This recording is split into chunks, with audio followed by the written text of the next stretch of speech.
మన సినిమాలంటే చిన్నప్పుడు 'చిన్నారి చేతన', 'బాలభారతం', 'లిటిల్ సోల్జర్స్' అలాంటి సినిమాలు. ఆ తర్వాత ఎందుకో ఒక ప్రపంచాన్ని సృష్టించటం, ప్రపంచాన్ని రక్షించటం దిశగా చిత్ర పరిశ్రమ వెళ్ళిపోయిన టైంలో ఇటువంటి జోనర్ సినిమాలు రావటం తగ్గిపోయింది. But I'm so happy there is మళ్ళీ ఒక అటెంప్ట్ చాలా ఒక ప్లెజెంట్‌గా పిల్లలు అందరితో కలిపి ఒక సినిమా. ఎందుకంటే పెద్దల కోసం సినిమా చూస్తే పిల్లలు వస్తారో లేదో తెలీదు గానీ, పిల్లల కోసం సినిమా చేస్తే అది పెద్దలు చచ్చినట్టు రావాల్సిందే.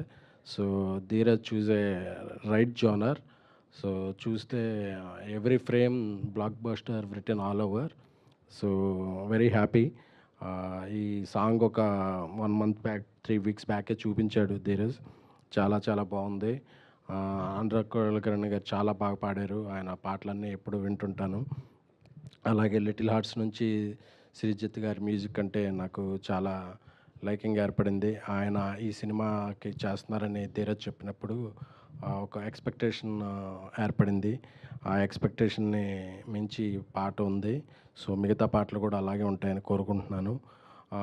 90s సిరీస్ నుంచి మిగతా యూట్యూబ్ నుంచి చూస్తుంటే రోహన్ యాక్టింగ్ చాలా చాలా నచ్చుద్ది. చాలా లైవ్లీగా ప్రతి సీను ప్రోగ్రెస్ కార్డ్ పట్టుకున్నప్పుడు శివాజీ గారితో ఉండే సీన్ అయితే నేను అసలు ఎన్నిసార్లు చూసానో నాకు లెక్కలేదు. సో, రోహన్‌కి మంచి ఫ్యూచర్ ఉంటుందని అనుకుంటున్నాను. అలాగే 'మనశంకర ప్రసాద్‌లో' పాప ఖుషి చాలా బాగా చేసింది. సో, ఆ అమ్మాయి వీళ్ళిద్దరి కూడా ఒక మంచి భవిష్యత్తు ఈ సినిమాతో ఉండాలని కోరుకుంటున్నాను. అలాగే నూతన్ డైరెక్టర్ శ్రీకర్ గారు లాస్ట్ ఆఫీస్‌లో కలిసేవాళ్ళు ధీరజ్ ఆఫీస్‌లో. సో, ఒక మంచి సబ్జెక్ట్‌ని తీసుకొని ఈ సినిమాని చేశారు. సో, ఈ సినిమాలో ఇంకా చాలామంది రాజీవ్ కనకాల గారు, జయసుధ గారు చాలామంది మంచి ఆర్టిస్టులు ఉన్నారు. అంటే ధీరజ్ ఒకటి చెప్పాలి. మనం తీసే సినిమాలంటే ఎవరో ఇండస్ట్రీలో చుట్టేస్తాం, 2, 3 కోట్లలో తీస్తాం అనుకోరండి. మనం ఎన్ని రోజులు తీస్తామో, ఎంత బడ్జెట్‌లో అవుతాయో అందరికీ తెలుసు. సో, ఎప్పుడూ అలాంటివి అనుకోవద్దు. But I'm very happy for Dheeraj. Content oriented film ఒక 'అంబాజీపేట' ఒక type of film, 'girl friend' ఒక టైప్ ఆఫ్ ఫిల్మ్. వాటిల్లో బిజీగా ఉంటూ కూడా 'డీజే టిల్లు' అయితే ఏంటి, 'బేబీ' అయితే ఏంటి, 'చెన్నై లవ్ స్టోరీ' అయితే ఏంటి, చాలా సినిమాల్లో ఆయన పార్ట్నర్‌గా ఉంటూ అన్నిటికీ చాలా ప్రతిదానికి ఒక టైం పీరియడ్ పెట్టుకొని పనిచేస్తారు. సో, ధీరజ్‌కి మంచి సక్సెస్ రావాలి. అలాగే ఈ ఈ సినిమా ద్వారా ఇంకొక నిర్మాతగా పరిచయం అవుతున్న గిరికి మంచి సక్సెస్. అలాగే ఈ cinema presenter my sister Sravani, తనకి కూడా ఫస్ట్ ఫిల్మే ఒక మంచి సక్సెస్ రావాలని కోరుకుంటున్నాను. జనరల్‌గా ఇలాంటి ప మ్యూజిక్ ఓరియెంటెడ్ ఆల్బమ్స్‌ని అంటే స్టార్ కాస్ట్ కాకుండా అప్‌కమింగ్ పీపుల్‌తో చేసే సినిమాలని, ఆడియోలను కొనాలంటే చాలామంది థింక్ చేస్తారు. బట్ థింక్ మ్యూజిక్ వాళ్ళు ఇంకో థాట్ లేకుండా వచ్చి ముందుకి వచ్చినందుకు మీ అభిరుచికి కంగ్రాచ్యులేషన్స్ అండి. ఎందుకంటే కంటెంట్‌ని ఎంకరేజ్ చేసే పీపుల్ ఉంటే కంటెంట్ ఆటోమేటిక్‌గా జనరేట్ అవుతుంది. సో, ఆహ్, ఆ విధంగా కూడా ఇదవుతున్నాం. బట్ ఒక ఆఫ్టర్‌నూన్ అయినా మీడియా మిత్రులందరూ లంచ్ కూడా కొంచెం స్కిప్ చేసి అందరూ ఇక్కడే కూర్చున్నారంటే ఒక మంచి సినిమాని ఎలా ఎంకరేజ్ చేస్తారో అర్థమవుతుంది. ఇక my brother Anand, epic brother. అప్పుడు బేబీ బ్రదర్ అనేవాళ్ళం, ఇప్పుడు ఎపిక్ బ్రదర్ అనాలి. ఎందుకంటే తన సినిమా వస్తుంది.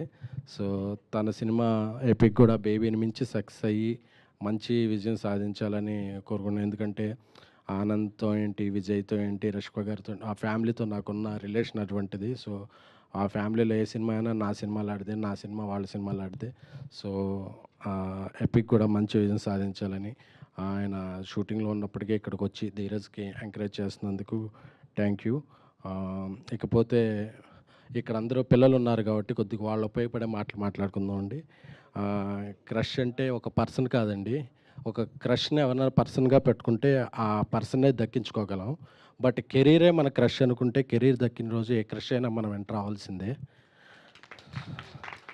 సో, పిల్లలు అది గుర్తుపెట్టుకోండి నాన్న.